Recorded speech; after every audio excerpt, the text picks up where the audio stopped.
this time, Rod, if you go.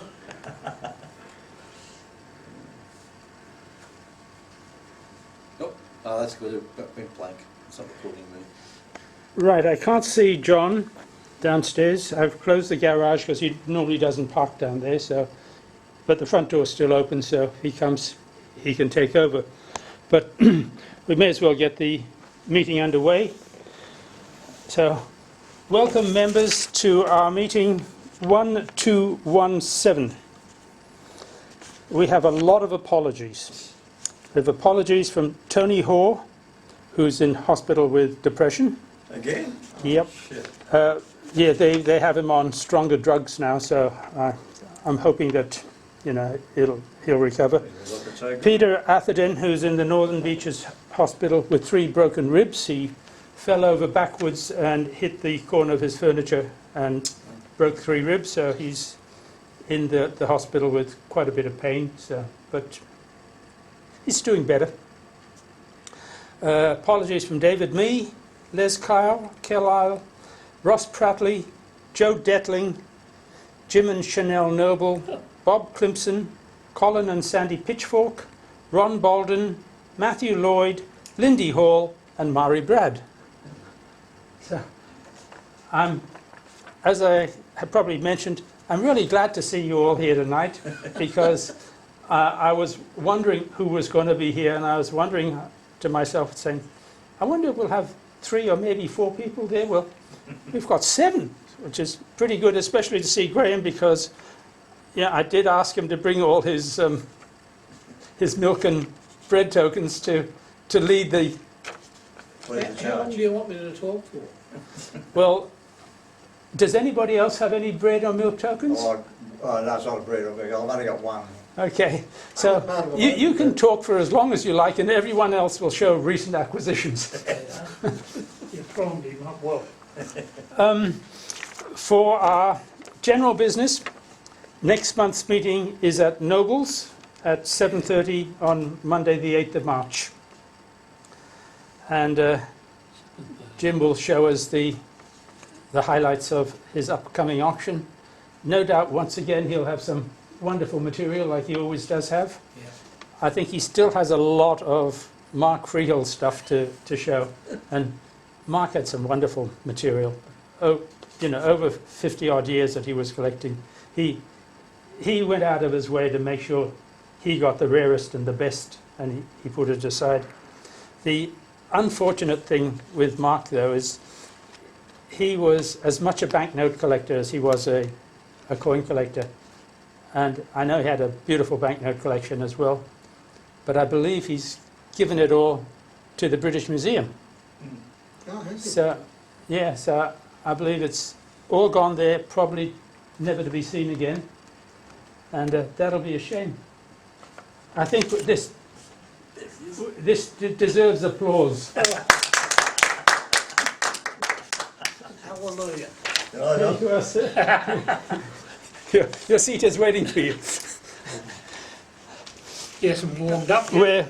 We're on to general business. General business. So if you like, I will continue with general business, and then you can chair it from then on. Yeah. You missed seeing one of our unusual members called Rudy Telmax last month. So? Rudy was here last month, which was the first time in about a year we'd And seen he him. said he was going to come tonight too. Ah, well. Yeah, well. Yeah, so next month is at Nobles, and no doubt we will see some other lovely material from the Mark Freehill collection, plus everything else. They have a lot of material there, and they've been getting really good prices at the auction. All auctions, not just Jim's, have been doing very well. I think people have all been stuck at home, and they're spending their time going on the auctions. Perhaps the collectors. Jim also mentioned that he still had some items from Bill Myra's collection Did he? Wow. really sitting in his office at home. So you don't know if and when that ever will come up. Let's hope it comes on soon. So, Yeah, the prices are doing really well. I think with COVID, everything has changed. You know, people can't go overseas. Yeah. They can't go on holidays. When people used to go to Europe for a month or something, you know, they'd spend $20,000, $30,000, and suddenly those ones who's still working and have a nice job have spare money. So everything is changing, and auctions are doing well. I have the proclamation coins here. So those, I think most of you who wanted one have got one. If you want them, John, I've got two for you. And our conference is scheduled for the 12th and 13th of June at Sanctuary Resort. I had an email in from Colin Pitchfork today when he was apologising, and he was saying he plans on being there, and he and Sandy will be there, and he plans on giving 2 talks.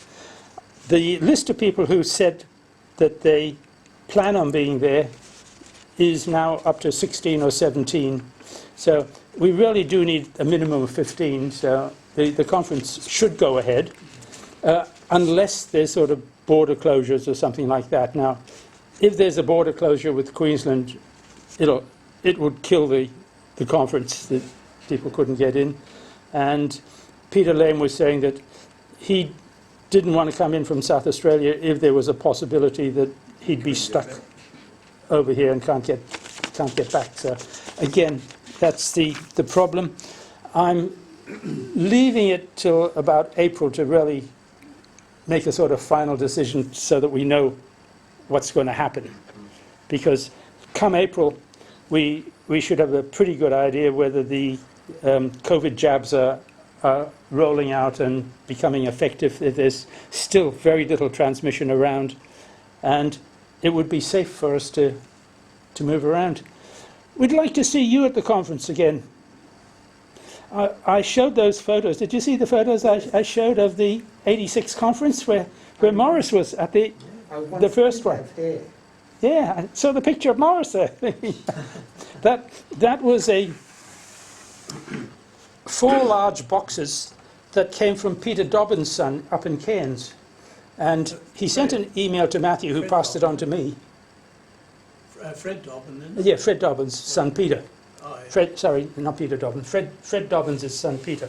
And Peter was saying that when he was cleaning out his garage, he came across all these boxes from Fred, which had a lot of A&S material in it. And it was. So I said to him, send it up, send it to me direct. I got it at home. Let me know what the postage is. We'll reimburse you, etc. So we've done. Postage was $80 odd, you know, because it was 4 big heavy boxes. But we have all this archival material from the 80s, including a period where Ross Prattley was the secretary and Tony Dalton was the treasurer. And that period, the A&S in that period was very finance short. Our finances were in a bad way, which is when they decided that, one, we had to raise the membership from $10 to $25, but also to start off life membership with the 20 years membership. And it was all there. And when most of the members, myself included, took out life membership at that time, because we were saying, hang on, you know, I can get life membership for 20 years times $10, it's $200, you know. Come next month, it's going to be 25, so $200 is only 8 years. It makes sense, and we were all a bit younger in those days too. So I know Matthew took it out at the same time, and so we all took out membership. But they issued membership cards, yearly membership cards, but they obviously printed a life membership card. And Tony Dalton wrote to everyone, handwritten notes saying, you know, dear Rod, or whatever it is, thank you for taking out life membership. Here it is. And I've got the copies. I mean, he probably wrote it out twice, once to send to the person and once for the archives, because it's there. And there's all the correspondence between Ross Prattley as the secretary and the Brisbane members. You know, who were the two? There were two Terry Davidson and Howard Mills. Howard Mills was the Brisbane secretary at the time, and Howard was a really good secretary up there. The number of letters from him, I mean, everything was done by mail in those days. The number of letters, typed letters that came from Howard to Ross, etc. Unbelievable. It's more than I send emails. Yeah. So, you know, they were really very, very good. And that's all we have for... So have you been through all those archives that just brought up? I went through them quickly. Oh, right. Okay. There is a lot of rubbish paper there as well, and I will get around to going through them and throwing all the rubbish stuff out, the non-relevant stuff. Try and consolidate the three archive boxes into one, and bring it here and put it in the cupboard there. Plus, I've got 4 years of archive stuff with treasurer's reports and membership renewals and everything else that is really taking up a lot of space at home that I'll have to try and put in here. Plus we have a lot of all the other medals and things. Well, I can keep them, but I still have a lot of proclamation medals of most of the medals. We don't have any of the cartwheel penny left. They've all been sold. But everything else, you know, we've got a few left. The early ones, they're slowly getting away. We sell a lot at the Hand Affairs, but of course we haven't had any for 2 years. So we're going to have to wait on that. Anyway, is there any other items of interest that anyone would like to bring up? If not... Is Petersham coming back yet at all? Have you heard anything about Petersham? I don't think Petersham will be back for a long time, till the end of the year at least. From what I heard with Petersham is the town hall, the Strathfield Town Hall, is being renovated. And they're doing renovations, and it will not be available till 2022, I think. What they have done to the Petersham, the hall, is that they've reworked the whole front end of that building so that they've got proper wheelchair access. There's a new ramp, and they've cleaned it all up. It looks quite nice. I drive past there quite often, and I notice it, and I sort of figure that Petersham wouldn't be on for a while, because when they used the opportunity while COVID was on to start doing the renovations, and I figure, well, council workers don't work too fast. So, but believe me, the front of the building looks very nice now. You know, it's very functional, but I don't know what's inside. So maybe they're going to take their time about fixing up inside. One of my friends said, let's hope that they put better lighting in. Because a lot of people complain about Petersham with poor lighting. They can't see their product. They can't sort of view the stock that they want to buy and all this stuff properly. I've never had a problem, because there was always plenty of light coming through the windows. But some people needed that extra light. So. And those stairs to the men's room. Before I got my operation, my knees operated on, they were really hard to get up and down. Mm. So if they could do something about that, that'd be good too. Yeah. Anyway, so who knows when they're going to finish. You don't see a lot of activity. As I drive past, I don't see a lot of activity. There's no construction trucks or anything down the side lane or anything like that. So I don't know. Maybe it was the end of last year they were due to finish, and it might be open soon, but... Well, they did finish the front part, on Crystal Street. They did finish that towards the end of the year. We can only but hope, but again, with the COVID, you've got a lot of movement restrictions. My stamp club used to run a monthly stamp fair, but we can't do it anymore because it's inside, and you're not allowed to move around inside. You can go inside and sit within the 4 square metre rule, but you're not allowed to walk around. and you know, you can't look at the auction lots, so what's the point? So we don't have it. Yeah. We have started up the Guy Beer Fair a couple of months ago, but that's because it's in the church hall, and you know, we sort of come under the, you know, under the criteria of the church. So you know, like when they say, well, you can have 50 people in the church, well, then we use the stamp coin fair then. But can you move around? I mean, well, we don't have an supposedly, We don't have you an know, option, but you know, like we, you know, the people behind the tables have to wear masks, but the people coming in, they don't have to. I guess most of them are sitting down until they go to see the other dealer, so they are seated Yeah, most of the they're not- time. They're not sort of viewing stuff like what you're saying Yeah. at an auction, no. You know, Yeah, they as come it did up, with sit the down at auction. table.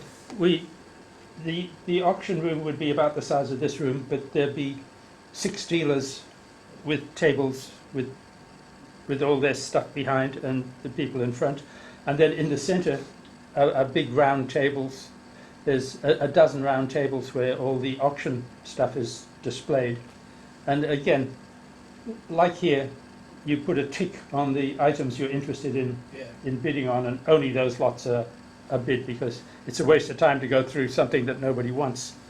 So, but the Leagues Club, Manly Leagues Club, won't let us have it because people will be moving around. And I've even said to them, what about if we put the round tables outside in the car park where it's open? And they said no. Okay. Stamp Club meeting can still take place because, like here, we actually sit behind the tables, and the tables are in a rectangular formation. And unlike here where we see everything on the screen, there it's handed around. But because we tend to get all the members involved, it's everyone to bring 10 pages, and then we all get up one at a time and talk about our 10 pages. And then when everyone's talked about it, we then all hand it to the person on our left, because it goes clockwise, so that everyone's getting to see it after everyone else has talked. Fair enough.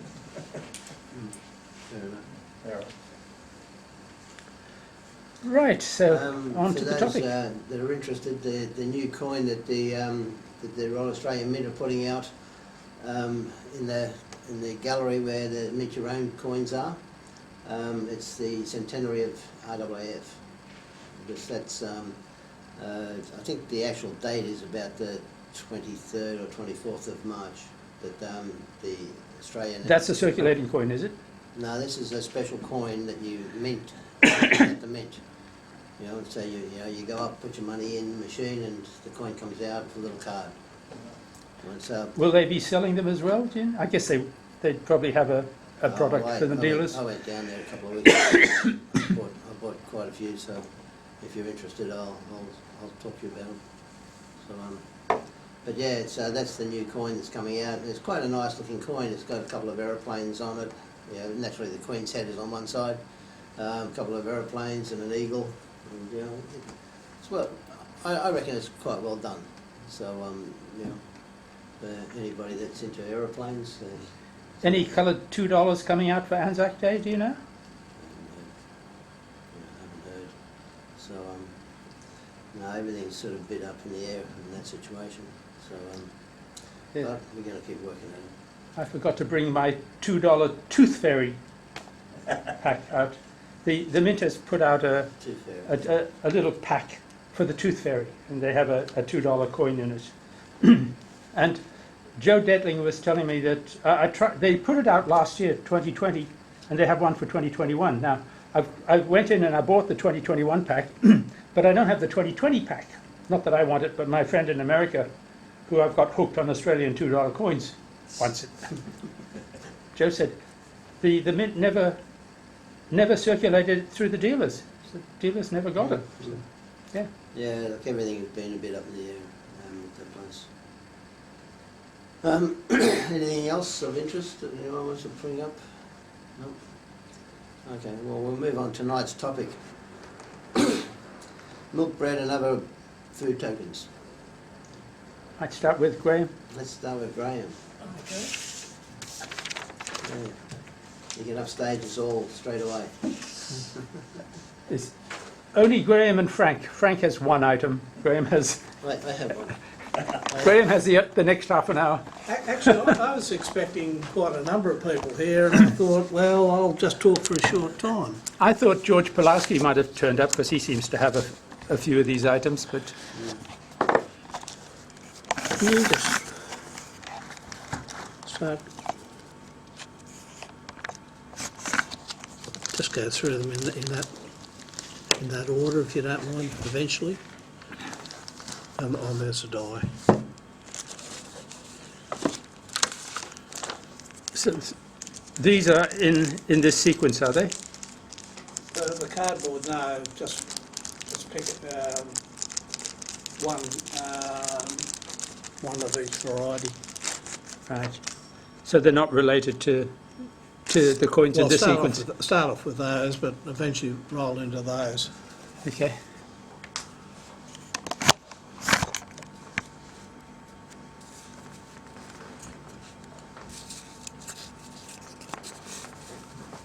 Okay, gentlemen, I thank Rod for giving me the opportunity to share my limited knowledge on Australian food tokens, and in particular bread tokens.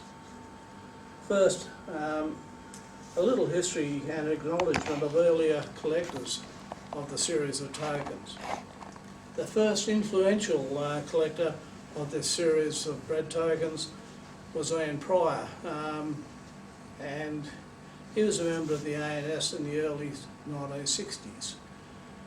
And he created a nice little list, and it made a bit of sense. It was the first time it ever was attempted. And anyway, he was followed by Aussie and June Winter in the mid-70s to the 1990s. And they actually continued on with Ian's listings. As time goes on, people find new coins, and just simply they just expanded on his original list. What are bread tokens, and what is their purpose? Bread tokens were issued by bakeries in all size, from the Newcastle Cooperative, which was the largest issuer, to the many small family bakeries throughout many communities. At the last count, there were 131 bakers from the Hunter and Lake Macquarie regions of New South Wales. 131, that's a lot. In other regions of New South Wales, which includes Nyngan and Taree and a few other places like that, there were 30 bakers. In Sydney, there were 10. In South Australia, 3. Victoria, 1. In Western Australia, 2. From these numbers, New South Wales is the largest contributor to the series, with 131 different issuers. Bread as well as milk tokens were issued and used from the early 1900s until the mid-1980s. The purpose of these tokens was simple. The customers were able to purchase these tokens, say on payday, to allow the family to control the purchase of this essential food item, whilst the baker was able to receive cash early, which allowed them to purchase essentials such as flour from the mills. Bakers were also allowed the purchase of bread without these tokens, but this created enormous paperwork for the business and possibly disappointment when they had to collect money from the customer at a later date. Some customers did the midnight flip, and the baker went around to collect the money and they weren't there, so obviously the bakers weren't impressed with that.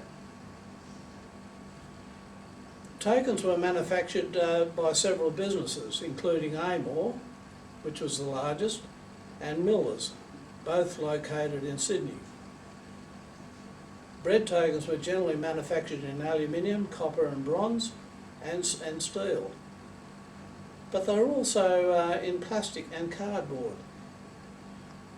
These tokens were issued for 1 loaf and half loaf.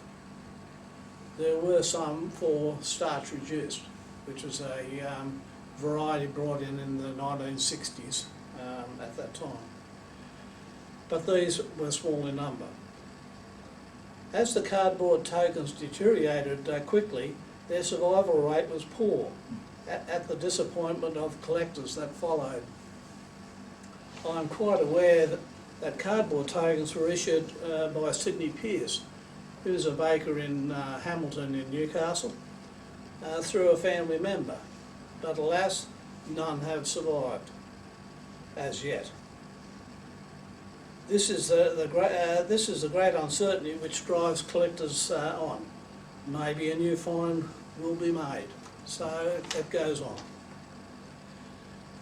Eventually in the 1980s, the use of these tokens disappeared as a new breed of bread manufacturers such as Tip Top, Buttercup and Fielders surfaced.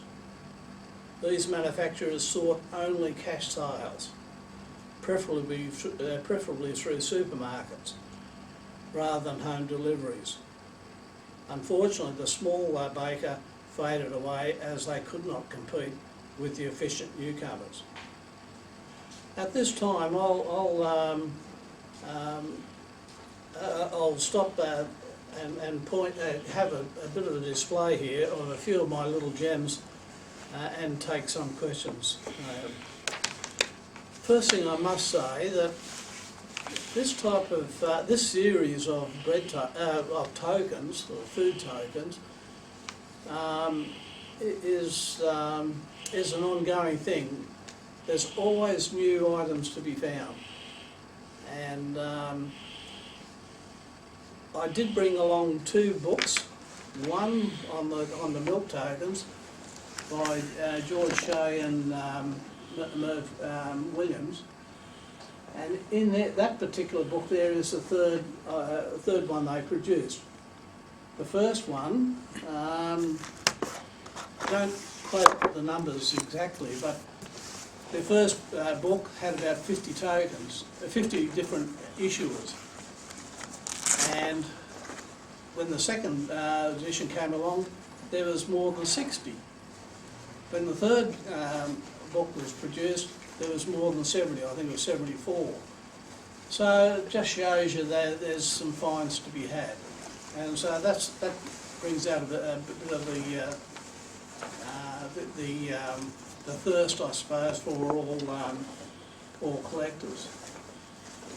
I've shown an interest in the bread tokens, and the same thing's happened with them. As time goes on, new pieces are being found. But sometimes there's a lull in collecting, so you look for other things to collect, and both bread and milk, there are other items to collect, such as badges. I like collecting the receipts, the customer receipts that were issued. Onion paper, survival rate is very poor, but it's an interesting item to collect. And in fact, one thing that I have got is a membership book from a baker's union. Very unusual. It's not a bread token, but still it's something in that vein. So it just shows you that you can find other items to collect. So, like I said, I just want to stop at this stage and just show you just a few of tokens that I have got. One thing, the first one there is the H.S. Thompson bread token there. He made a lot of aluminium tokens, but he obviously started off with cardboard. Cardboard was there because it was a cheap way to produce a token. You know, they just went to the local printers and away they went. I enjoy collecting these, but they're damn hard to find, damn hard. The next two is Frank Croucher of Warners Bay. The one loaf is the hardest one to get. Now, he only used cardboard tokens because he died in 1946. And up until that point he was using cardboard. And the reason why he was using cardboard, it was in the Second World War, metal was hard to find. So that brought him on. But unfortunately he died pretty early, and so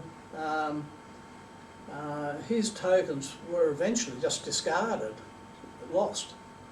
And so they're very hard to find, especially the one loaf. So I enjoyed those particular ones there. The other ones that I've got there, I've just got a, whenever I find a cardboard token, I'll try and go for it every time. This particular one here, it's a pretty terrible token, but it's Cracknell's Bakery. Now they started off in Maitland and in about 1880 and went through to 1929. Why did I pick that one out? I've got quite a number of tokens, but I picked that one out for the simple reason, although Walter Cracknell started off, followed by his son Charles, Charles eventually sold the business in 1929 in Maitland, moved into North Sydney and managed a few bakeries there. But the thing that I enjoy about this particular one here is the name, Cracknell's. Does anyone think of why I picked Cracknell at all? Anyone heard of Ruth Cracknell? Oh yes, the actress. Well, he brought his daughter to Sydney, and obviously she Became an actress. She took the advantage of being in Sydney. So I picked that one. So there's a nice little story after that one. The next token I've got there is Albert Duke. Now he's from Ningham, and as the token says, he's a grocer. He's got a drapery. He's got an ironmongery. He sells petrol. Sells everything, including bread. And from Ningham, you obviously got to expect that because you've got to sell everything to make a living. And he survived until 1946 as well. That particular token, I'm pretty confident is an A-more piece, only because of the reverse. It's the one loaf, 27.6 millimetres in diameter. So it's a very common reverse. The next one I've got there is Rough, and he's from Cumbletown, which is up near Taree. A very, very small community. This particular baker, he only had one oven, and he was a very small operator, but he had tokens. And they're not easy to find, these particular ones. Eventually he went into Taree just to expand his business. But just to see Cumbletown there, or the locals call it Cundle up there, it's a nice piece to see. Just, I particularly haven't got any Newcastle Cooperative Society tokens here because everyone sees them. They're all in scratch boxes and whatever. But these ones, they are pretty difficult to find. The next one is Bill Shoesmith of Tyers Hill, which is in Newcastle. And that particular one there is one loaf. He did have a half loaf, I didn't bring it along. He was around for a fair bit of time, and I can't remember when he started, but it was around the 1920s, and he went through to the 60s. And obviously, in that period, there was the Second World War, and that created a few little problems. And if you can just show the next token, because of the problem with shortages, he ran out of half-loaf tokens, which was a square piece. So what did he do? He improvised. And so that's a 1 loaf token that he just simply filed down and used as a half loaf. So it just shows you that some of these bakers had to improvise. Some drilled holes in their tokens to create another form of token, go from 1 loaf down to a half loaf, whatever. But that one there, it's the only one that I'm aware of. It's the only baker that just cut them into a square piece. And it's just an intriguing little piece. Not expensive, but it's an intriguing piece. Just a comment. I'm now beginning to see in the supermarkets an increased number of bakers who are now making half loaves of bread. It isn't a common thing, but I just wonder why they are now beginning to do it. Yeah, I don't know whether it's small families or not, I don't know. We've got freezers today. In the old days they didn't have freezers, but people did eat a lot of bread. Yeah, you could be right, because there's a lot more people who are living by themselves, and they just may only need a half a loaf of bread. Yeah, that's Might right. 1 or 2 slices a day and a half a loaf a day for a week. Yeah, that's right. The next one is Smith's Brothers. Now they're in Raymond Terrace. Now this is not a rare token at all, but I've got a bit of I feel for this particular baker. The father started the business off in 1906 in Raymond Terrace, and it was then passed down to his sons, and then it became the Smith Brothers. And they survived until about the 1980s. Now, in the 1980s, Tip Top and Buttercup especially were trying to take over the small bakeries, trying to get an influence into each community. And so they were buying out bakers, the small bakers that were struggling to some degree.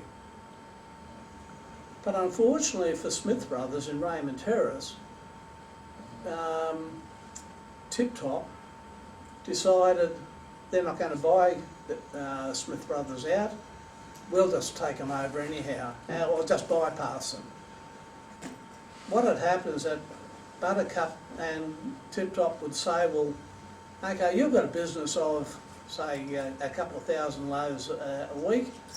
We consider your business is worth X amount of dollars, and that's what we'll buy you out on that. But in the case of Smith Brothers, they just said, no, we're not going to pay you anything. Do what you like. We're just moving all our bread into the supermarkets in Raymond Terrace, and unfortunately they just died, and they got nothing for their business. And they're doing nothing wrong, and that's a sad thing. So some bakers went out on a good note, and others just simply died and just moved away. So I just had a feel for them. So there's just a few takers. I'm a bit caught out here because I thought there'd be others to follow. But I have got a couple of others here. We're talking about food tokens, so I've got a couple of milk tokens. Mullins Atari. This one is a real, you can see I paid $2 for it in 1998. But there's 2 varieties of that. Now, they're obviously issued twice. One where they've got the right way up, and the other way, if you turn it around, it's upset. So you can, some ways you can learn a little bit by just simply the format of the token. So I had that one. And Blackwall. This one I just picked out only because it was the only one that I'm aware of that comes from Queensland. Queensland was actually had nothing in the way of bread tokens, so they're pretty light on with tokens. I'm sure I'm going to be caught out here. Someone's going to say, here, look, I've got another issuer. But again, I just got it because it's a different one, different way it's being produced. It's around about the same size at 27.6 millimetres, whatever. Uniface. But you know, I just brought that along there. While I'm at this point here, I just must mention about the milk tokens. This is Merv Williams. What was the instigator of that series on making up a new listing, and he done a damn good job of it. And George Shea followed him, and they produced a nice little catalogue there, well presented, and it's easy to follow. And they've got the same thing, but if you've run out of collecting tokens, what else can you collect? Well, they're suggesting at the back of the book there that you can collect the wads. Now the wads are the cardboard caps that went on the large neck milk bottles. And so they've got a little bit on them too. So I must pick up on them. Food tokens. Well, what else is there? Well, we're going up to Coffs Harbour, and it just so happens I found a few little plastic tokens there. A set of 4. They're all identical. The only difference is that they are in different colours. And if you can just show one of them, if you don't mind.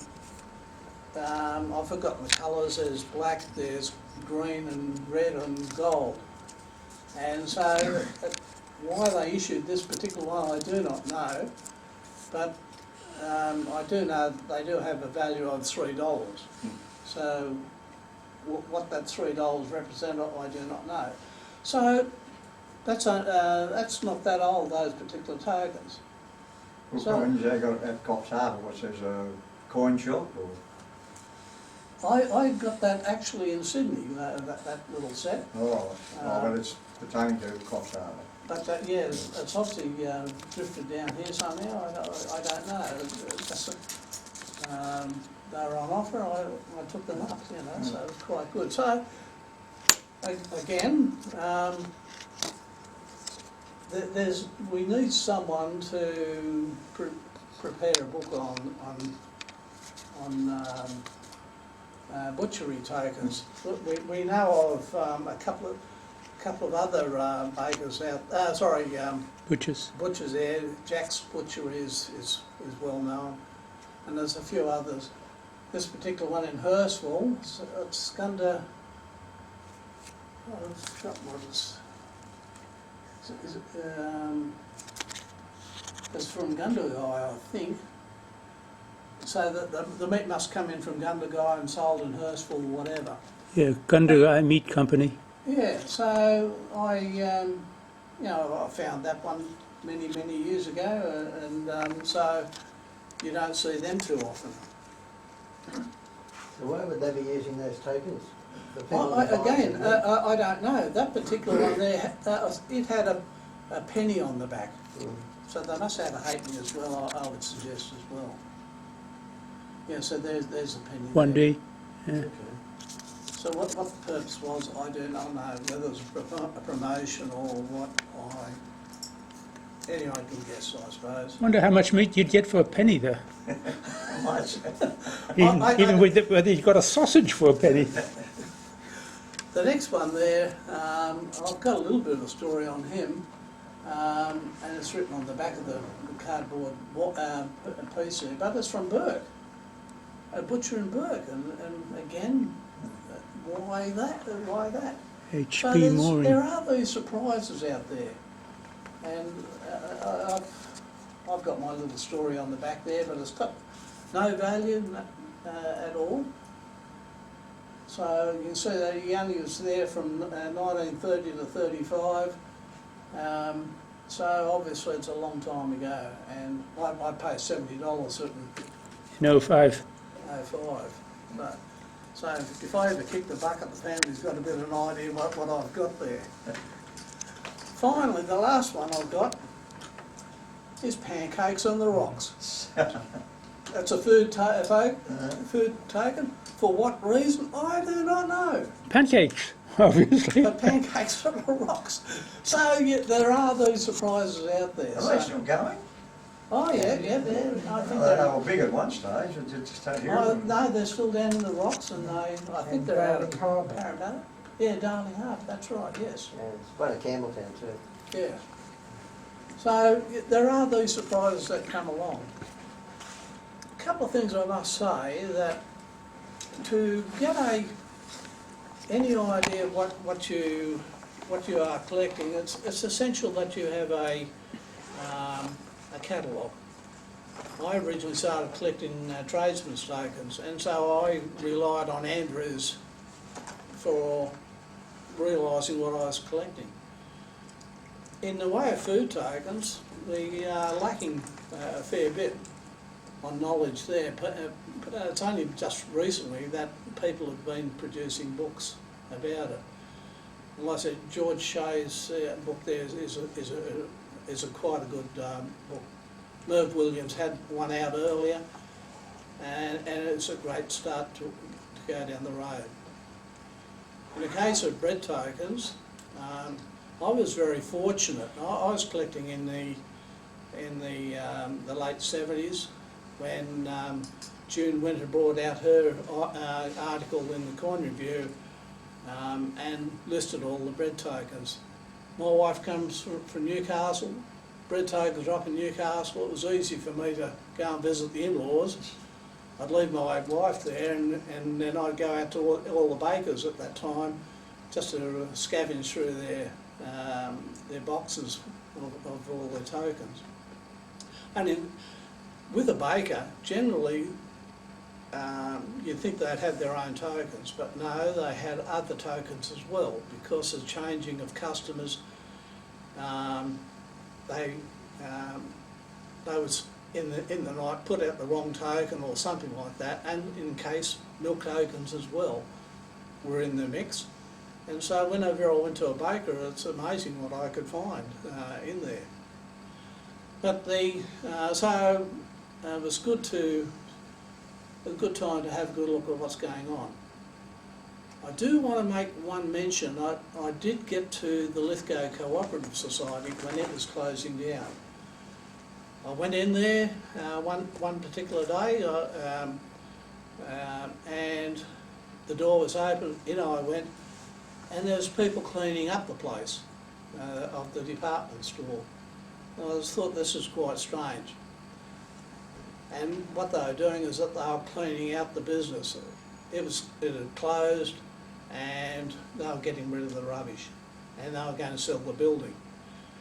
But it just so happened, I asked them the question about the bakery and their bread tokens, and they said, "Oh yeah, they've got some tokens. They're down there, down the aisle there.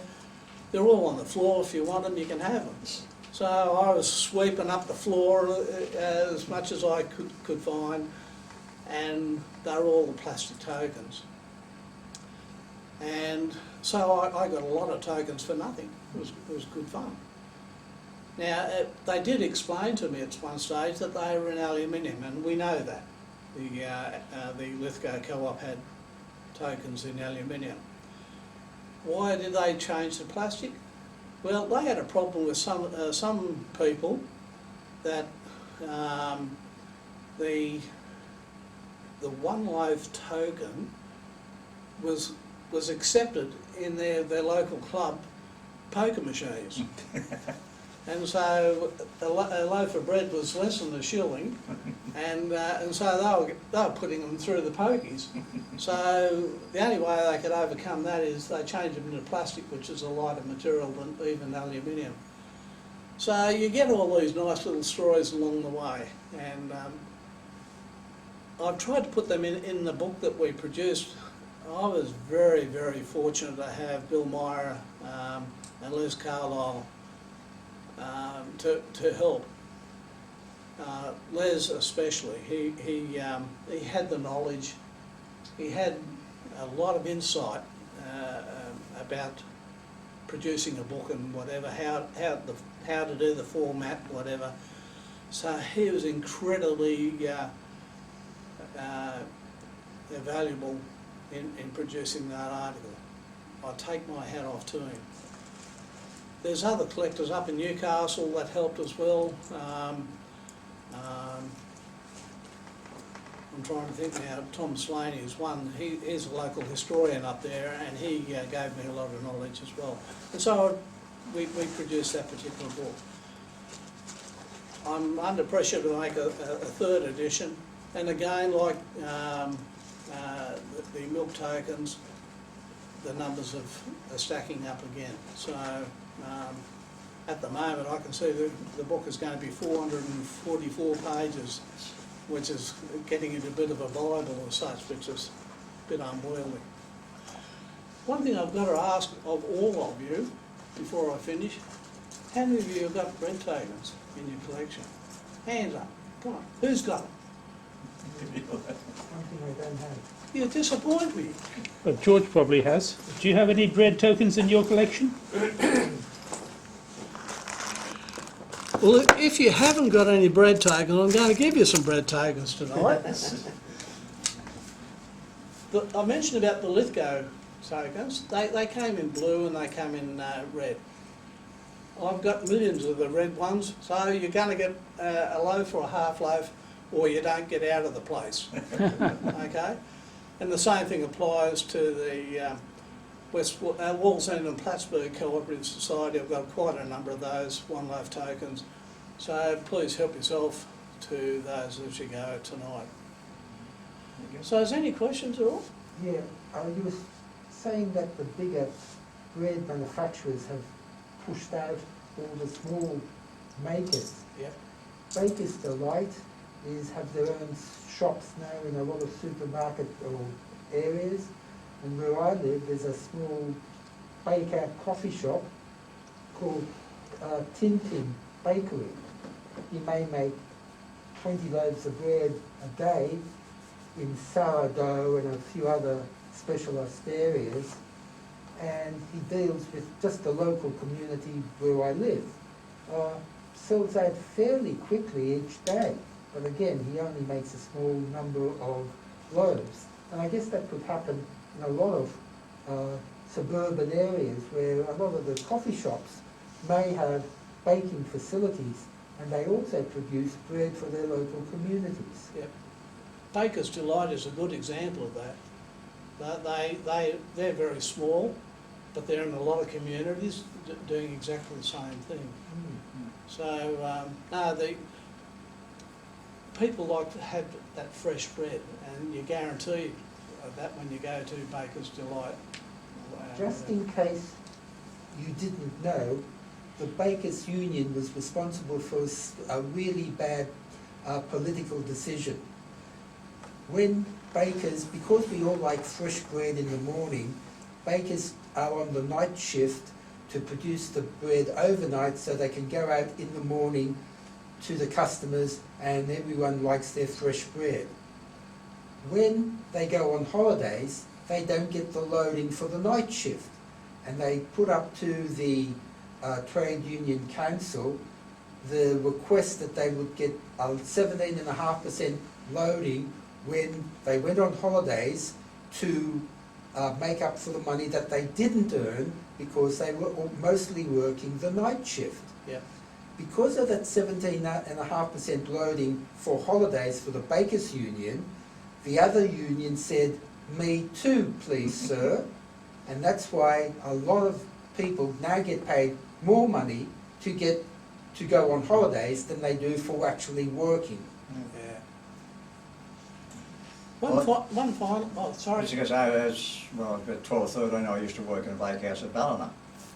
And I remember that we had to deliver and a half loaf with the time with threepence, and some of it, like we do around like twice a week, anything up to 20 miles Yeah. to deliver half up, like you deliver on the way, but by the time you went out, you were at 20 odd miles to deliver threepenny half loaves of bread. And then in reverse of that sort of thing, as I understand it, Tip Top, who's bakery dead just not far from me down at Ermington, they actually cart out to Broken Hill. Yeah. So it's just, you wonder where's bread going? Actually, that Ningen token I showed earlier, that from Duke, he used to actually put bread in sacks Yeah. and put it on the mail train Yeah. and send it out to all the homesteads right out in Mm. the sticks. Yeah, I understand that. One thing I must say is that the good thing about these bread tokens is that, and milk tokens and all the other food tokens, that there's a lot of common tokens.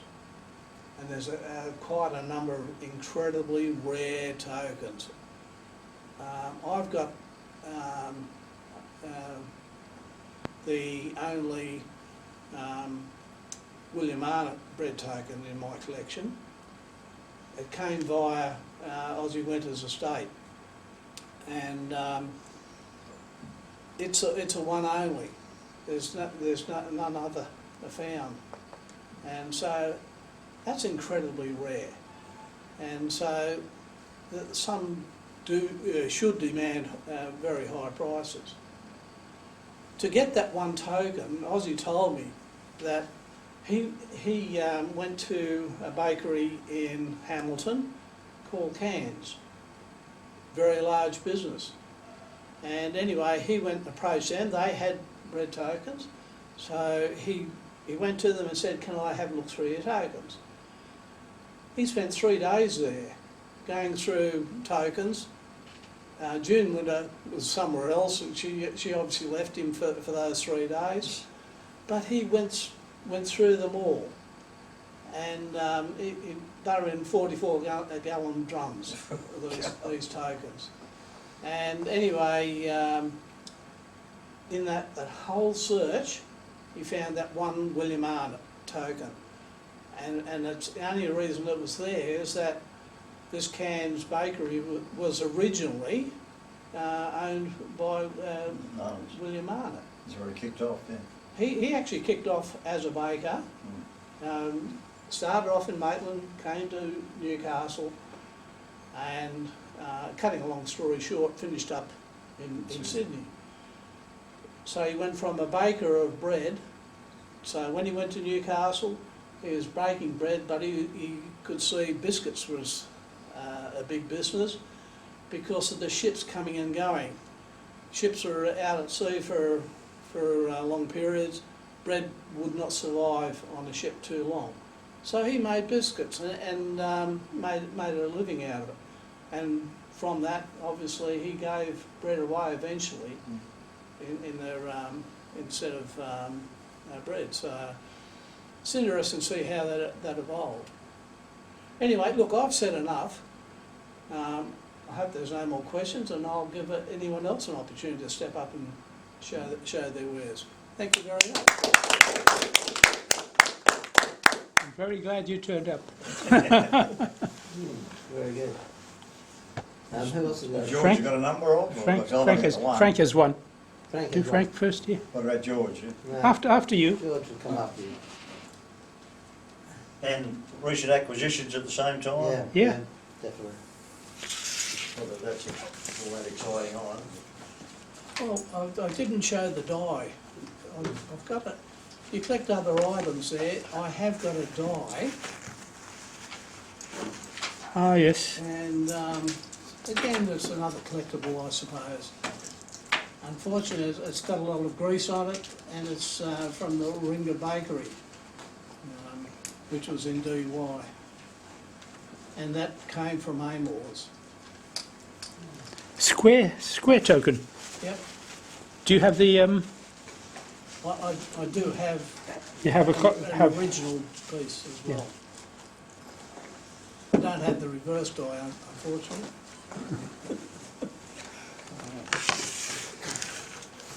Yeah, it's the only one I could find. My wife swears blind that I do have a couple of the Newcastle Co-op, Oh, yeah. but I don't remember them myself. But, so this is going over. This is going across the ditch. That's the Alliance Tea Company. Oh, yeah. You know, of course, it's quite hard to see on there, but on the face of it, opposite the Bank of New Zealand, Robert Thompson, manager. And then on the reverse of it, they talk about the Italian foods and whatever, so they're into a bit of everything. But The Alliance Tea Company of Christchurch, New Zealand issued penny 1860. tokens in 1866. The tokens advertised their address as the corner of High and Hereford Streets opposite the Bank of New Zealand, under the management of Robert Taylor. Researchers have suggested that this central position is evidence that the business was perhaps one of the earliest businesses in Christchurch, Canterbury. The token advertised a wide range of groceries for sale at the store, beyond just tea, including Italian warehouse, fancy goods, coffees, fruits and spices. An advertisement in 1876 shows a different business at this address, and as a result it is thought that there was a transfer of the businesses between 1866 and 1876. But the thing, just sort of trying to get this, and then because you end up on eBay, there's $250 to $300. Wow. And there was another one that, Can I have that? yeah, there was another one I had and it just said simply importers. But then when I tracked it down, they were actually importers of building materials. I forget the names now, but the same thing. They're on eBay, $250 to $300, you know, and slightly better than that one. So I'd say that one they're sort of rating that at, you know, $150 or something, just for that, if it's right. And then on the matter of recent acquisitions, it's you've got these little booklets of the introduction of decimal currency in Australia, but then the 1963 coin chart, which listed all the various coins and their values in 1963, put out by an A. Kingston, 802 George Street, Sydney. But I couldn't, you know, I did the old Google bit, but couldn't find anything on him at all. So I don't know. Has anyone ever heard of it at all? Yes. When did they sort of disappear? I'm not sure. I can remember Colin talking about Kingston having a shop in what, next town? I buy every kind of coin and I pay immediate cash up to 85% of catalogue. But the one that goes is what everyone says don't do, it gives you a list on how to clean your coins. And even a recipe. To clean copper and bronze coins, use a hot solution of sodium sesquicarbonate, 4 ounces for 4 shillings. This is not a chemical compound but a mixture of sodium carbonate and sodium bicarbonate in certain proportions, and there should be no difficulty in getting it made up. Make a fairly strong solution of the salt in hot water using a glass or porcelain vessel that can stand heat. Put the coins in it and place the vessel where it will be kept hot but not boiling. The liquid will soon acquire a blue tinge as the verdigrease goes into action. Into solution. But then he talks about how to clean gold and all the rest of it as well. But you know, the sort of thing that you're told not to do. Unless you know what you're doing. Well, Yeah. with that I don't know what happened to your gold. But yeah, so just as an example there, the old 23 halfpenny in 1963 for a fine was 80 shillings. Up to 200 shillings for an uncirculated. So, just, you know, prices have gone. And then this one's, this is a 1964 one put out, or edited, the Australian Coin Catalogue, edited by John Gartner. I don't know if anyone's ever heard of him at all. Yes, he started off the Coin Review, Australian Coin Review.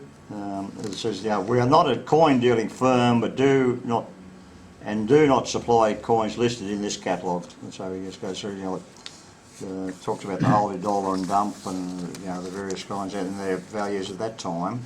The Hawthorne Press? Yeah.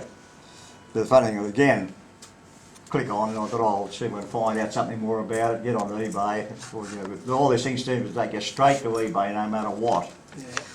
The first pops up in the USA, $4.99, $23.97 postage. Don't know that we want any more of them. And then there's the Foster's Catalogue of Australian Coin Varieties. And that was 7 and 6pence. So he goes through, you know, all the you know, sort of explains what a variety is and talks about coins generally, and then lists what were around at that time. So again, just I'm glad you have these, because in our next auction, I've got 3 of the early Renix catalogues. all right. You know, like, I don't have the first, but I think it's 2nd, 3rd and 4th or something. Yeah, well, Renix. talking about this happens to be a 1964 2nd edition Right, by Dion H. Skinner. yeah. It's Rennick's Australian Commonwealth Coinage Guide. And you might have noticed Dion Skinner. Yeah. Skinner spelt backwards is Renix. Yeah. So that sets out the, you know, the history of the coins and what have you. And then whoever had it has sort of had clippings out of newspapers and pointing out the various coins to look for, sort of thing. Misstruck coins, 22/21 threepence and all that sort of stuff. And, I mean, that's just the latest acquisition. Thank you. Just a comment.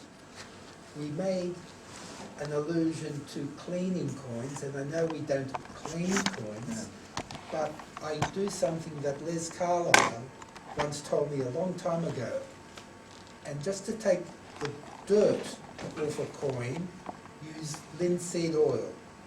If you put it in a small glass ashtray, and if you leave it for, say, overnight, 24 hours, the colour changes, but you don't destroy the patina on the coin itself. Try it first on a cheap coin, just to make certain. And if you just use linseed oil, I haven't had a problem. Is it boiled or raw? No, just out of the bottle. Yeah, but you get raw linseed oil and you get... I've heard olive oil as well. Have you tried Same that? thing can happen, yes. It's one of the safest methods. I don't say you do it with uncirculated coins, there's no need, but run-of-the-mill coins, slightly worn, with dirt embedded in some of the raised letters, it will help clean the coin of the dirt attached to the coin without destroying the patina. Yeah, because you can see that a lot when people try to clean the coins. All the high points, like the top of the rim and the high points of the queen's head or whatever, Gets worn, all doesn't go it? really shiny, and all the rest of it's different You do that, patina. okay? No, So that's it's why good. you're out. Wouldn't advise it. All right, George, have you got something to show for the? Yeah.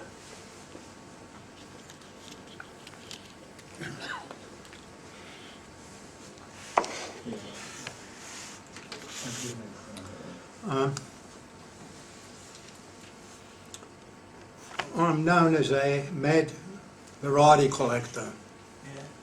Have albums and albums of Australian pre-decimal and decimal coinage, overseas, etc.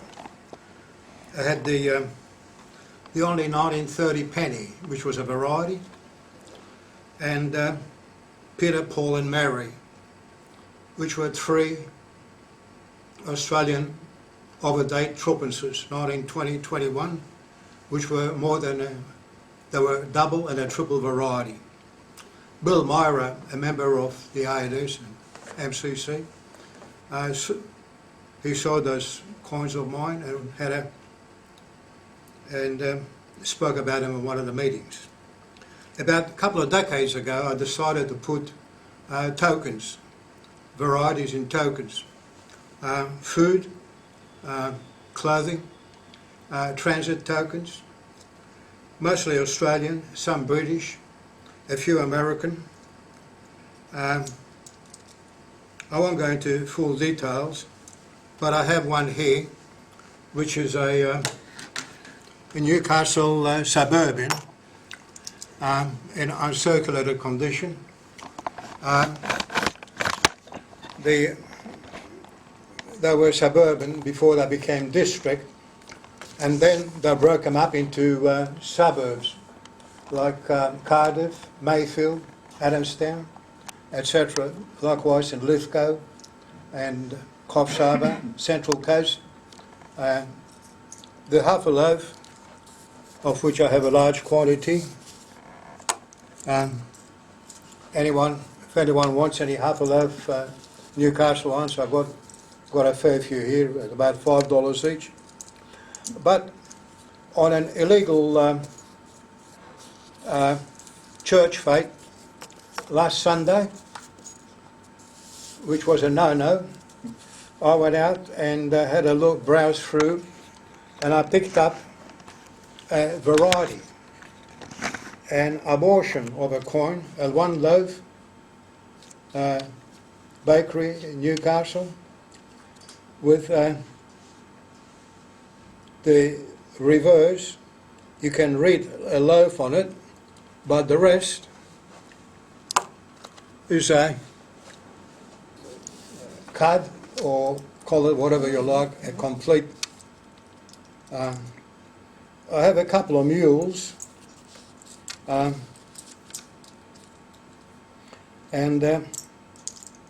so a nice, interesting lot of Central Coast. The ones that came to light were sizzlers. Remember sizzlers at all? Yeah. A variety in those. And another place that I used to patronise was Pizza Hut. Remember the Pizza Hut? Yeah. And they came out with tokens, and the kids liked the pizza, so we used to go there quite often. And there used to be quite a few varieties on those. That's it. Did you bring All the the rest- Did you bring the Pizza Huts All and the things rest are in? just duplicates of what Oh, they. those two. There's one also I picked up. That's a nothing. Who's that one? Thanks, George. Tea token. Yes. Commonwealth tea token. I remember those too. Anybody else? I've only got one coin there recent. Well, it's not recent, but it's an acquisition. Yeah.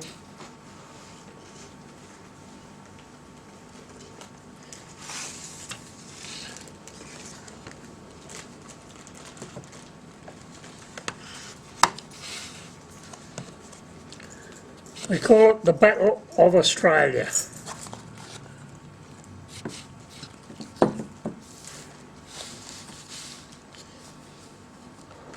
This antique bronze medallion is one of a limited mintage to commemorate the 50th anniversary of the Battle of Australia.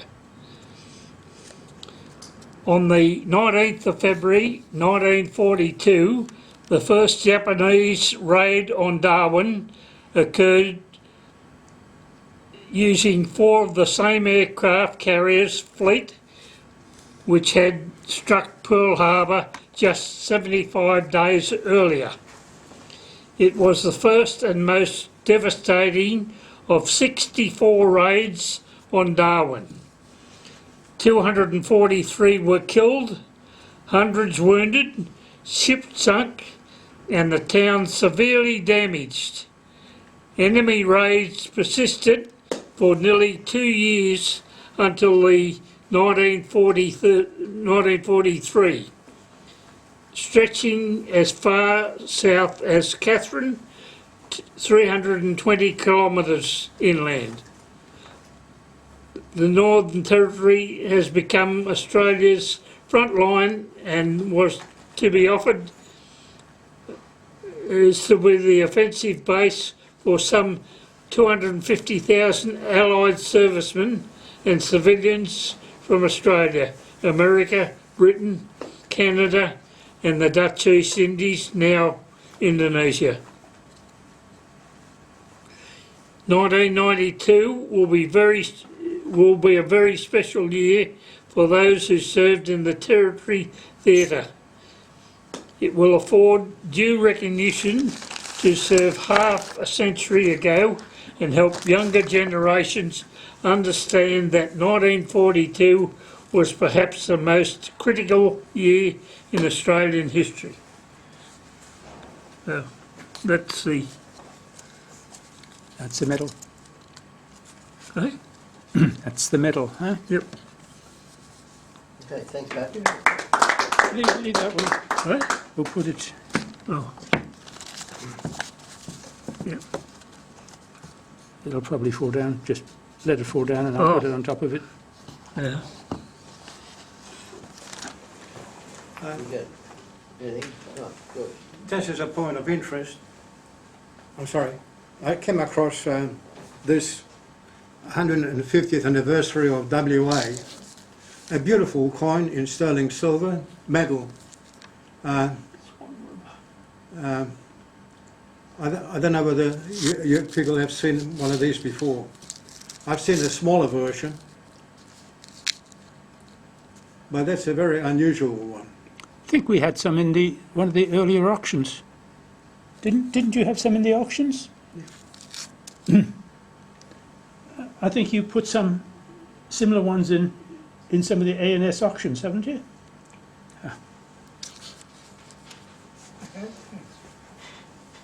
Rod, have you got anything?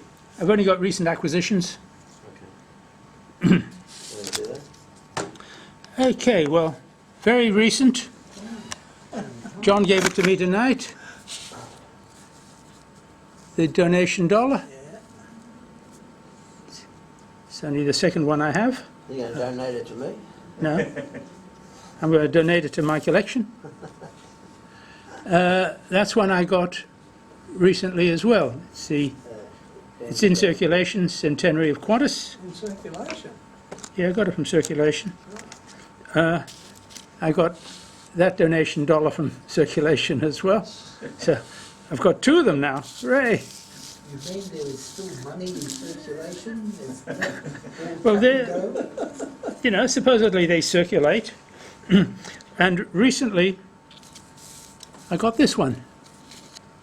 In circulation. Can't see the date very well. It's 1925. A 1925 penny. Can I go through your time warp door? But this one is I can't really see the condition very well. It's a really nice 1925 penny. So it's nice to see one that's a VF. Normally they're VG to fine. It's nice to see a VF. And also got this one recently, the 1915 halfpenny. And the 1915 halfpenny is a pretty tough one to get. And again, it's not the best, but when you're looking through a bunch of halfpennies and there's a nice, it's only fine VF to fine, but it's nice. And also this one was very nice too. Wow. 1932 florin. Frank got the other one. These were two 1932 florins that came from the same location, same person. His dad's collection. And I said, I'd like one of those. So I sorted them out. They were very, very much the same. I think this one is Far better than mine. very similar. Yeah. It's very similar. I think it might be a touch better, but it's a very light touch better. And I was thinking, okay, what do I pay him for this? So I said, I'll pay him whatever the other one sells for. And luckily Frank bought it for $200, so he got $200 for that one too. But you really don't see 1932 florins around very much. They're quite a hard florin to find. So to have a nice 15 halfpenny, 25 penny. I've got quite a few 25 pennies now. I think I have 3 or 4 of them at home. So I'm thinking, okay, why am I hoarding all these 25 pennies? They're going to have to come into auction sometime. But this one I'll probably keep because it's really very nice. I only got it last week. Amongst, again, another collection. Being a stamp collector is quite handy because at all the stamp meetings, there's always people bringing in collections, and they always have coins. And me being the only one there, I end up with all the coins. And I always say, look, if I don't want it, are put in the A&S auctions. That's why we get a lot of coins. The last auction we had, the first 50 lots were from a friend of mine, which was his father's collection, the 1932 penny and what next. And he didn't know what his dad had. So I sorted out these bags and bags and bags of coins. Now, they weren't nice condition, but they were the better ones. The other ones that were really worn, I took in and sold to nobles for bullion, and they just went into silver. But he still got a fair bit of money for it, so he was happy. Rather than it's sort of sitting at home, he ended up with cash. The unfortunate thing with when you buy collections is you can sell the stuff that everybody wants, but you always ended up with all the modern pennies that nobody wants. And pennies are worth nothing. You know, you take them for copper or whatever. You really don't get very much for a kilo of Yeah, I asked copper. a scrap dealer probably about 3 weeks ago how much pennies are worth, and he probably didn't know what I was talking about because he sort of said, "Oh, that's number 2 copper." Right. Well, in my opinion, it's number 1 copper because it's 92.5% copper. But he said, "No, this is $4 a kilo." 4. Right. Now it's about 103 pennies in a kilo. Yeah. So about 40 cents. That's all you get. So it's not very good because I remember years ago they were paying $20 a kilo for those pennies. So should have sold them then. That was the problem when I was at Liverpool Tape. But the downpipes for the Liverpool Tape is an old heritage system building. The downpipes from the guttering rated copper, Right. and they kept disappearing. Although I have heard that on eBay there's a dealer who said he always buys tin jars which has 1 and 2 cent coins in them, and he simply said he buys them by the jar because on eBay he can sell them for $1 each. Yeah. I don't know. Oh, well, how I'm a true that is. millionaire then, aren't I? I've got about 400,000 of those little buggers. Do you still Yeah, collect the ones as well? Collect them, still use them. All right, I've got one little coin or token to show. It's a 1 pint bottled milk.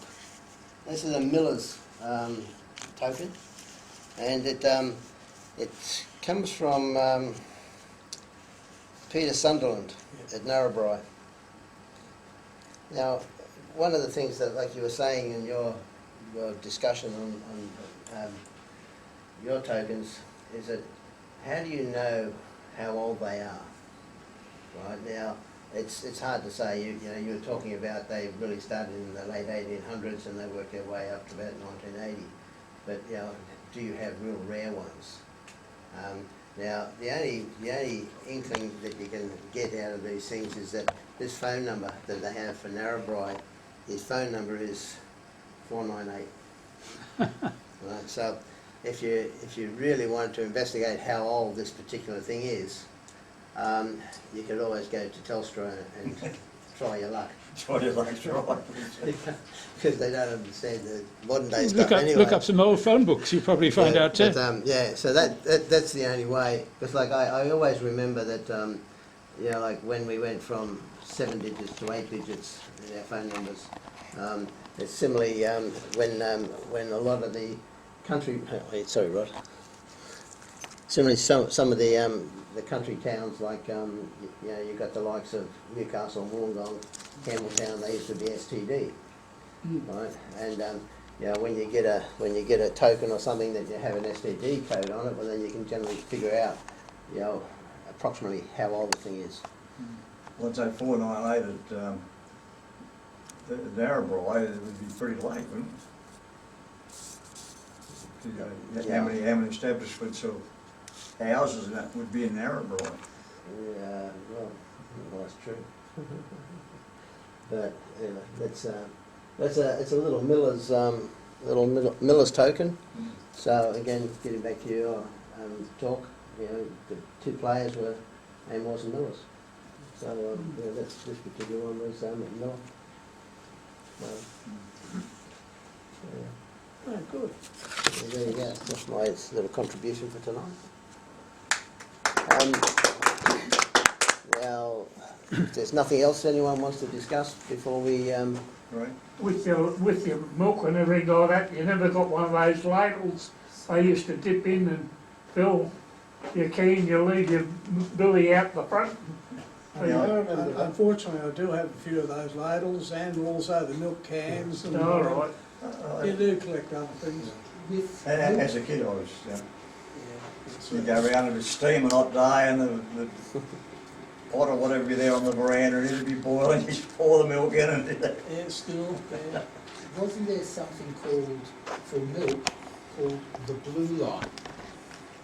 The blue line was when the colour of the milk, just before it was diluted too much, would turn blue. And so the milkos would try Thin it to, out. how shall I say this, stretch the volume of their milk until they got quite near to the blue line and they could make some additional money out of selling milk. I didn't know that, but that's interesting. I can't remember what the prices were in those days, but the worst of the lot though was the old school milk. Yeah. You will drink that. It's sitting out there since, you know, in the sun since 7 o'clock or something. At 8 years old, that's how I got calluses schlepping milk cartons all over the place.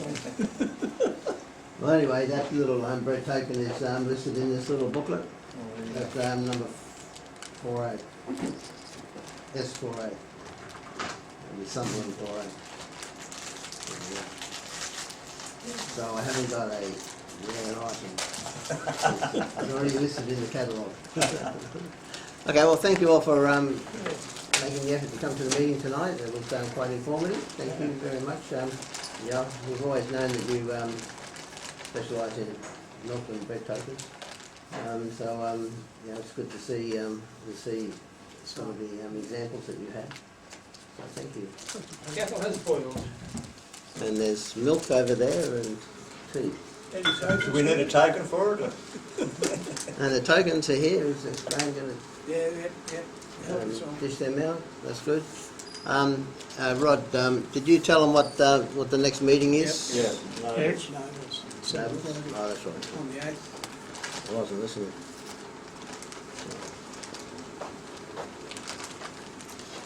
Oh, shoot.